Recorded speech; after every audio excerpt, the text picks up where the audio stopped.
So we're out here at 8423 West Mission Lane on the Baldovinos home. As you can see here, I've got this listed. So we're out here 12/3 of 25. Claim number is going to be 08073694775. So just to show what we're going to try to do, I'm going to attempt some repairs. I do have some shingles with me that are similar. This is the ridge here that we're talking about. So this part of the roof was paid for. As you can see, still existing wind damage. No underlayment showing, because as you can see over here, we've got tarp anywhere where there'd be underlayment or wood showing. This facet here is not part of the damage that was paid for, nor the one that he's standing on. But as you can see, we've got wind damage on this back slope here that does connect here with this ridge to the slope here that was not connected and paid for. So what I'm going to do is I'm going to go into the ridges, because I want to see how the underlayment was done, because a lot of the times by code you have underlayment that goes from here 18 inches and it's going to bring the ridge and it's going to come over and it's going to be 18 inches on this side. Now that is code, doesn't always mean that that's the way that it was done. So we're going to attempt to repair here. I'm going to get all the tools ready and everything, pick the video back up at that point, and show how we do repairs on this when you have two facets, one that's affected and one that's not. Let me know you're going.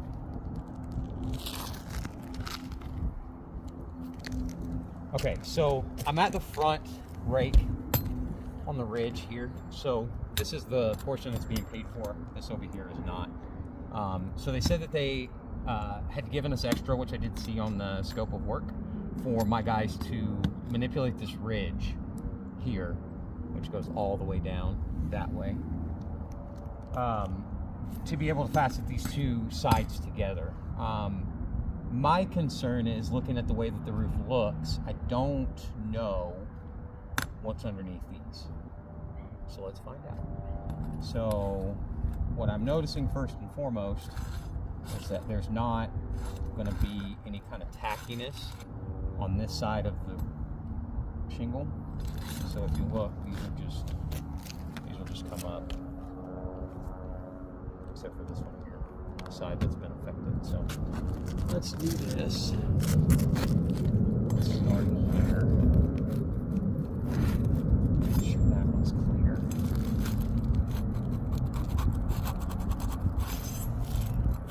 And this is the only one that I'm affecting. As you can see, it didn't really take all that much.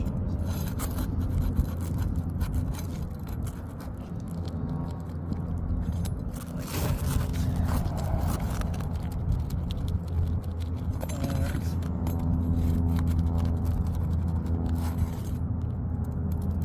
Sorry, this part's boring. I want to make sure we're doing this based on good repair quality.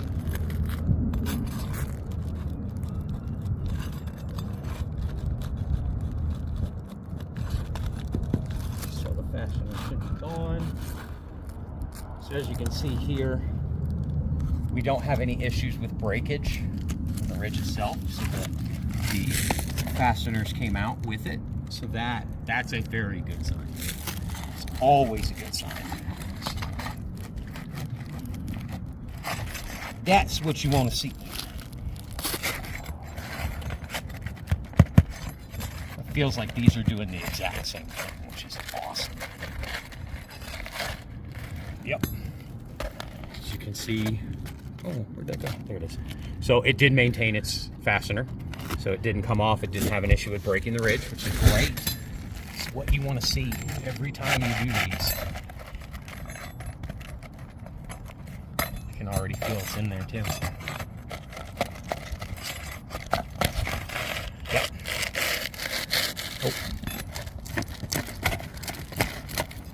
So obviously, when you do ridge fasteners and you're building roofs, just in case anybody's interested in learning that part as well, when you have these fasteners, I don't know if you can see that, But this fastener here is going to be through both pieces of ridge. If they're not doing it that way, then you're not following the codes the way that you're supposed to. So I've got those off there. So now as you can see here, we're going to have, I'm going to take this. Thanks, buddy. So as you can see here, we are going to have a starter strip on both sides of the ridge, which is good. So there is that. So I'm going to remove these fasteners.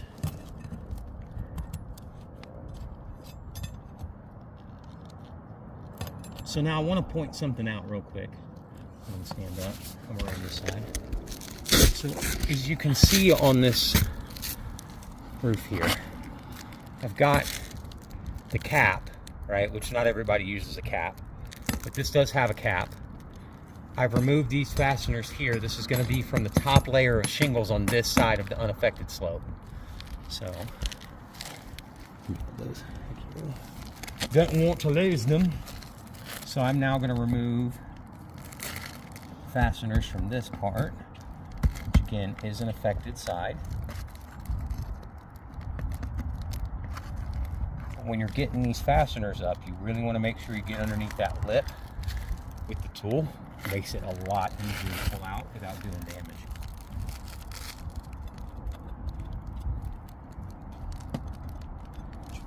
Now what I am noticing is that code states that the nails that you use currently with these shingles is supposed to be an inch and a quarter. Because you got a 1/4 inch that it needs to get through the shingle and the underlayment, and then you have to have an inch penetration into the wood. So these are not going to be anywhere close to the nails that we use. So let's pop this shingle.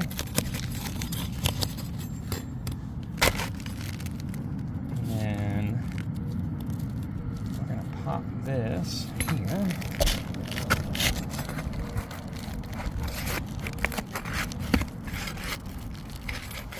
That one's real.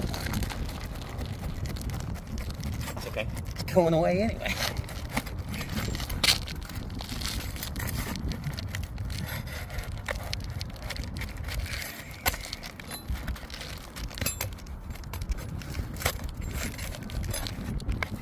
Fastener.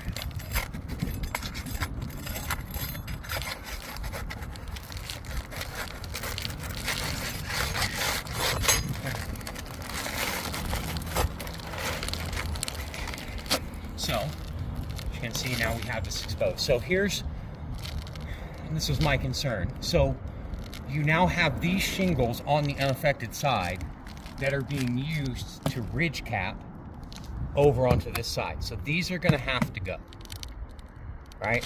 I actually get a better angle of this. So whenever I go to replace that side, all of these are gonna get affected. So once I start affecting these, now you have an issue, right? And then if you want to kind of stand like off to the side there, it's kind of hard to see what I'm talking about. But as I've stated with these as far as tack stripping, so this right here has not been affected, right? So once I go, for instance, to take this off, right? I'm going to go ahead and do it right now.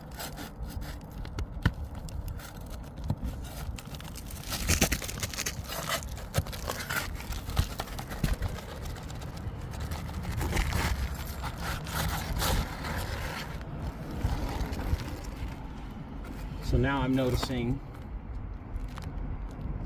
obviously here, we have material transfer, right? So as you can see, there's not going to be a clean line here. So this shingle is going to have materials along the edge of it. Anytime you break a tack strip, it's going to be as old as this one is, right? What you also have under here is you have the underlayment that's over the ridge the way that it's supposed to be, and it's going to go here to here, right? So once I start to remove this, my new underlayment's going to be here. This is going to be old underlayment. I can't take this and splice it and fuse it in to a new underlayment. So I was worried that's what we were going to see. This is the correct way to do it by the code. So I give them kudos for that.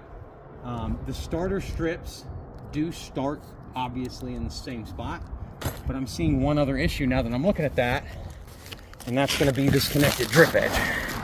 So if you look, right, this drip edge here, which is along the edge, that's just a break. So that is one piece, and it's going to go down the edge there. So a couple of things that's going to make it really hard, I would say maybe impossible, to connect these two sides here.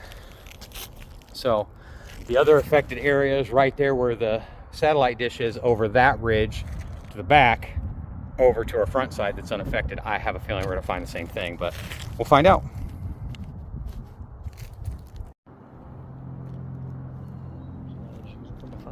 All right, so we're on the other ridge. So this is an affected slope on this side, non-affected slope on this side.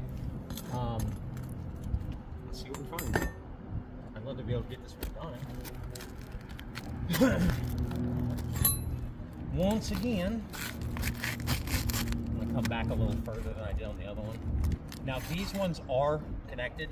These ones do have a good connection. On this side anyway.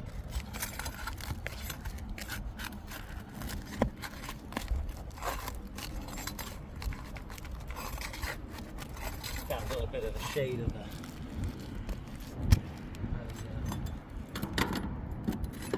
satellite dish.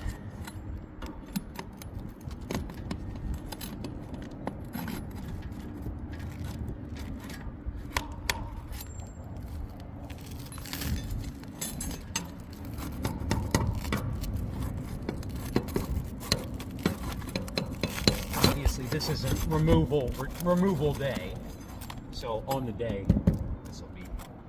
it'll be gone, not hindering what we're doing. All right, so first thing I want to show, I'm going to get down here. So trying to remove the fasteners has completely destroyed this. So not a big deal; those are gone anyway. But just wanted to be very transparent. Again, was unable to get the fasteners to remove from the shingle itself. These ones don't look like they're as bad. Catch a nail in my hand. When you're doing this, you just got to be very, very careful, especially repairs on an older roof like this. It's got the fasteners in it, which is very good. Fastener did not seat. So again, it ripped through the shingle itself, leaving it once again in the shingle that we're trying not to affect. So again, satellite dish is on the edge of what we're going to do. This other side is done. And that's per Allstate, who is the company that is covering this. Good job, boys. Yeah, I think it's going to be the same, dude. Never been more disappointed that they followed the codes.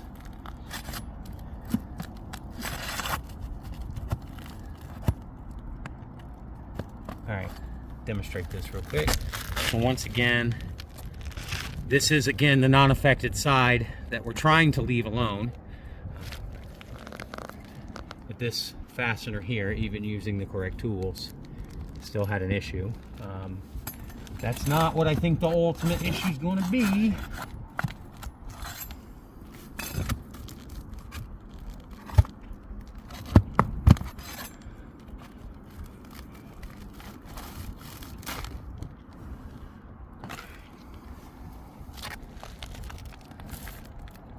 Oh, wonderful. All right. So once again, underlayment. But we see a lot of this, unfortunately. So they were using shingle as starter. So this shingle here is going to be connected. Which again, this is part of what's coming off, so it doesn't really matter.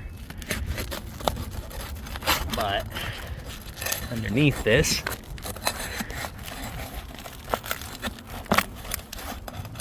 Here's once again. It's going to be the proper underlayment. As you can see, that's not a break, that's just a ridge in it. I used good cap nails. And once again, you've got a connected piece of drip edge there. So it's looking like they're going to look the same on both sides. There is connected underlayment. Again, it is done by code, so it goes all the way over. So once you pull that, if we pull it off, it's going to affect the first 3 rows of shingles. The issue that I have with this roof for everybody watching this is that this shingle here just does not exist anymore. And the measurements of the current shingles that are on the market do not match this shingle. So these are, I believe, 37 by 5s. The current ones are metric measurements, so they don't fall into the same. So again, just like on this ridge, once I start to go down to get to that underlayment, then I'm gonna have an issue with affecting the shingles all the way down. Same with the drip edge as that ridge over there. So we're gonna pause. Sorry, buddy, to bring you all the way out here. But me and Levi, say hi, Levi. We're gonna have to pause for today because I'm not gonna start taking underlayment off and all that fun stuff.